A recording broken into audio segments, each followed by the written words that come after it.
Hey, welcome back. My name is Dino. This video is on Little Brother, and it's titled Little Brother is Watching. I'm going to focus on the personal impact of surveillance. So, for context, what is Big Brother before we get to Little Brother? Big Brother is a character in George Orwell's iconic novel 1984, which has taken up a lot of bandwidth as the internet and surveillance has become more pervasive and better known. In the novel, Big Brother was the leader of a fictional totalitarian state titled Oceania. Over time, Big Brother has become a symbol for government surveillance and oppression, and a slogan, Big Brother is watching you.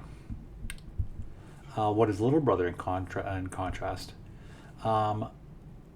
Little Brother is a reflection of Big Brother. It's from Kirn, an article by Walter Kirn, the writer. In contrast, while Big Brother is governmental surveillance and oppression, Little Brother is more interpersonal surveillance and mischief. So it's kind of the little silly things and sometimes really bad things that we do to one another while we're online. Big Brother, Big Data. This is from Satra. Quote, the concept of big data links up with the idea of Big Brother and that big data is kind of omniscient and ubiquitous presence. In terms of Big Brother and big data, both include omnipresent surveillance and oppression. So it's like if you're going to have Big Brother, which is a government surveilling oppression and oppressing, big data also includes a type of surveillance and oppression. The growth of surveillance. Here's a quote from Kern's article. As the internet proves every day, it isn't some stern and monolithic Big Brother that we have to reckon with as we go about our daily lives. It's a vast cohort of prankish little brothers equipped with devices that Orwell, writing 60 years ago, never dreamed of, and who are loyal to no organized authority. From this, the takeaway is that omnipresent tech, Wi-Fi, enables peer surveillance. And then why do they, or we more specifically, behave prankishly? Given that we have omnipresent tech and Wi-Fi like phones and the internet, why do we even do this? The cost of Big Brother.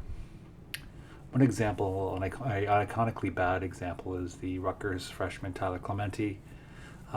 Clementi committed suicide after discovering his roommate surveilled him via rigged webcam.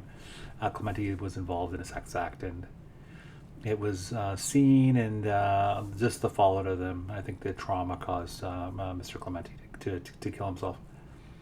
And from this, the takeaway is that Little Brother surveillance, when we surveil one another, it can have profound costs.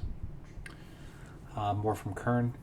Clementi, unlike Orwell's Winston Smith, who's the protagonist of 1984, who hid from the telescreens whenever possible and understood the price of personhood was ceaseless self-censorship and vigilance, had no way of knowing that the walls had eyes.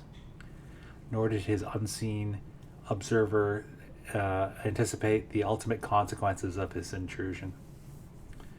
Again, surveillance's consequences can be hidden until it's much too late, as in the Tyler Clementi case, where his roommate who did this, I don't think there's any way in the world he would have imagined that Clementi, due to the rigged webcam, would have killed himself, but he did. Finally, for this part of part one, this talks about sort of the ambiguous purposes of Little Brother. In the post-ideological utopia that Orwell couldn't have foreseen, information flows in all directions and does as it pleases, for better or for worse, serving no masters and obeying no party line. The telescreens, this is a part of the technology within the novel, tiny, mobile, and ubiquitous at times, seem to be working independently for some mysterious purpose all their own. From this, surveillance's motivations are ambiguous, and I'll leave you with one question in the next slide, sort of hammer this home. Clear motivations. This is in contrast to the last part of the video. Even Big Brother himself was not so cold. He at least had a motive for his peeping, to maintain order, to shore up his position, and to put down possible rebellions. But I and the countless Big Brothers like me lack any clear notion of what we're after. From this, when we check someone's Instagram profile, their Facebook feed, their Twitter scroll, etc., when we check out we will watch them on TikTok.